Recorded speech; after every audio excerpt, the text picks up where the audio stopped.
Before I call the Honourable Member for Oxley, I remind the House that this is the Honourable Member's first speech, and I ask the House to extend to her the usual courtesies. The question is that the words proposed to be omitted stand part of the question. I call the Honourable Member for Oxley. Thank you, Mr Acting Speaker. Mr Acting Speaker, in making my first speech in this place, I congratulate you on your election and wish to say how proud I am to be here as the independent member for Oxley. I come here not as a polished politician, but as a woman who has her fair share of life's knocks. My view on issues is based on common sense, and my experience as a mother of 4 children, a sole parent, and a businesswoman running a fish and chip shop, I won the seat of Oxley largely on an issue that has resulted in me being called a racist. That issue related to my comment that Aboriginals received more benefits than non-Aboriginals.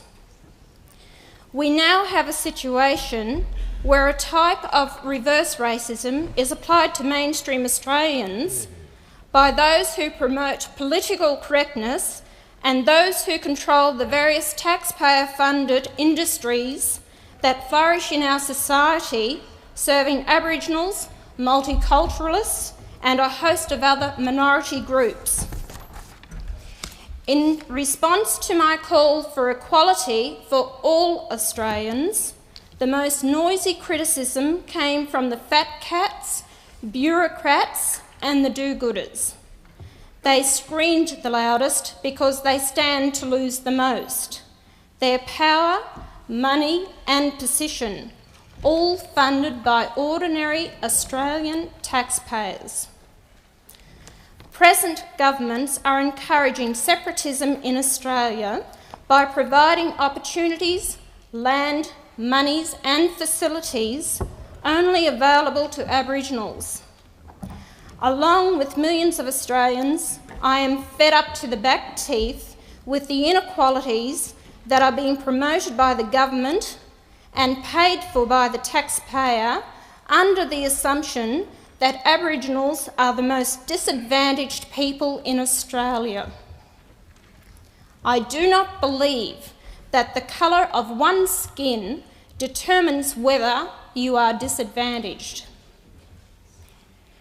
Mr Acting Speaker, as Paul Hasluck said in Parliament in October 1955, when he was Minister for Territories, the distinction I make is this: a social problem is one that concerns the way in which people live together in one society. A racial problem is a problem which confronts 2 different races who live in 2 separate societies, even if those societies are side by side. We do not want a society in Australia in which one group enjoy one set of privileges and another group enjoy another set of privileges. Hasluck's vision was a single society in which racial emphases were rejected and social issues addressed. I totally agree with him, and so would the majority of Australians. But remember, when he gave his speech, he was talking about the privileges white Australians were seen to be enjoying over Aboriginals. Today, 41 years later, I talk about the exact opposite: the privileges Aboriginals enjoy over other Australians.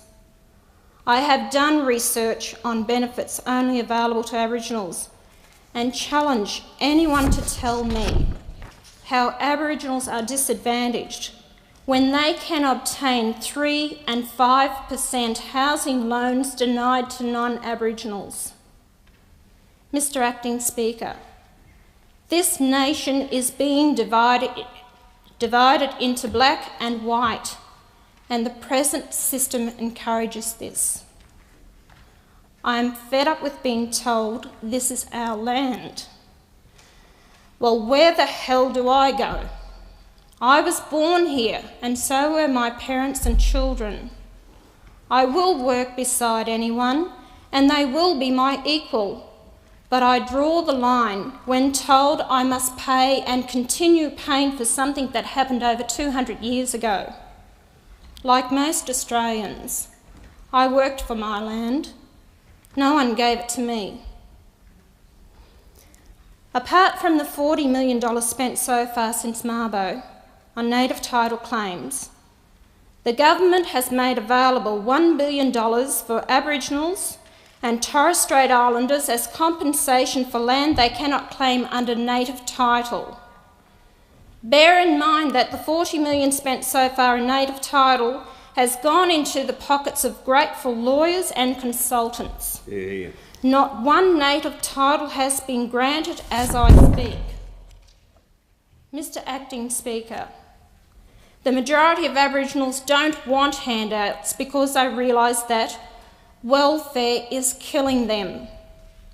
This quote says it all.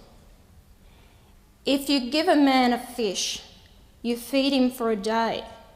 If you teach him how to fish, you feed him for a lifetime. Those who feed off the Aboriginal industry don't want to see things changed. Look at the Council for Reconciliation. Members receive $290 a day sitting allowance, $320 a day travelling allowance, and most of these people also hold other very well-paid positions. Yeah. No wonder they didn't want to resign recently. Reconciliation is everyone recognising and treating each other as equals, and everyone must be responsible for their own actions.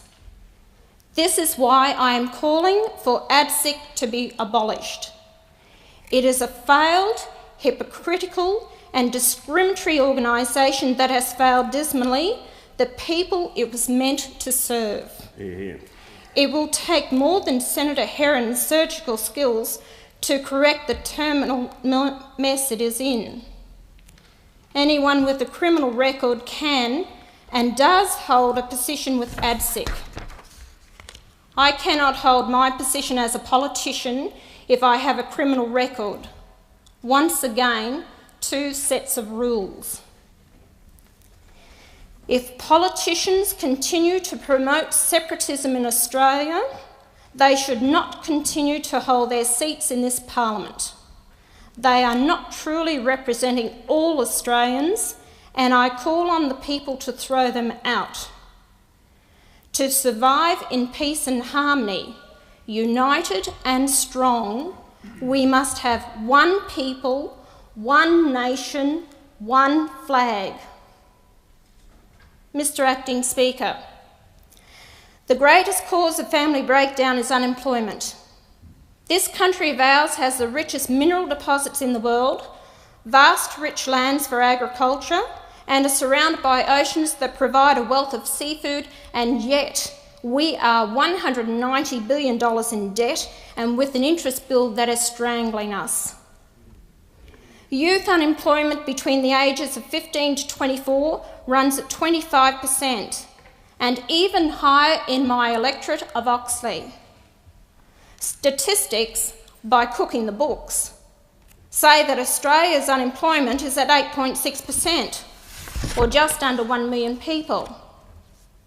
If we disregard that 1 hour's work a week classifies a person as employed, then the figure is really between 1.5 and 1.9 million unemployed. This is a crisis that recent governments have ignored because of a lack of will. We are regarded as a third world country with first world living conditions. We have one of the highest interest rates in the world, and we owe more money per capita than any other country. All we need is a nail hole in the bottom of the boat and we're sunk. In real dollar terms, our standard of living has dropped over the past 10 years. In the 1960s, our wages increase ran at 3% and unemployment at 2%. Today, not only is there no wage increase, We have gone backwards and unemployment is officially 8.6%. The real figure must be close to 12 to 13%. Mr. Acting Speaker, I wish to comment briefly on some social and legal problems encountered by many of my constituents. Problems not restricted just to my electorate of Oxley. I refer to the social and family upheaval created by the Family Law Act and the ramifications of that Act embodied in the Child Support Scheme. The Family Law Act, which was the child of the disgraceful Senator Lionel Murphy, should be repealed. It has brought death, misery and heartache to countless thousands of Australians. Hear, hear. Children are treated like pawns in some crazy game of chess. The child support scheme has become unworkable, very unfair and one-sided. Custodial parents can often profit handsomely at the expense of a parent paying child support, and in many cases the non-custodial parent simply gives up employment to escape, in many cases, the heavy and punitive financial demands. Governments must give to all those who have hit life's hurdles the chance to rebuild and have a future. Mr. Acting Speaker, we have all lost all our big Australian industries and icons, including Qantas, when it sold off 25% of its shares and a controlling interest to British Airways. Now this government wants to sell Telstra, a company that made $1.2 billion profit last year and will make $2 billion profit this year, but first they want to sack 54,000 employees to show better profits and share prices. Anyone with business sense knows that you don't sell off your assets, especially when they're making money. I may only be a fish and chip shop lady, but some of these economists need to get their heads out of the textbooks and get a job in the real world. Yeah. I wouldn't even let one of them handle my grocery shopping. Mr. Acting Speaker, immigration and multiculturalism are issues that this government is trying to address, but for far too long, ordinary Australians have been kept out of any debate by the major parties. I and most Australians want our immigration policy radically reviewed and that of multiculturalism abolished. Yeah. I believe we are in danger of being swamped by Asians. Between 1984 and 1995, 40% of all migrants into this country were of Asian origin. They have their own culture and religion, form ghettos and do not assimilate. Of course I will be called racist, but if I can invite who I want into my home, then I should have the right to have a say in who comes into my country. A truly multicultural country can never be strong or united, and the world is full of failed and tragic examples ranging from Ireland to Bosnia to Africa and closer to home, Papua New Guinea. America and Great Britain are currently paying the price. Mr. Acting Speaker, Arthur Calwell was a great Australian and Labor leader, and it is a pity that there are not men of his stature sitting on the opposition benches today. Arthur Calwell said, and I quote,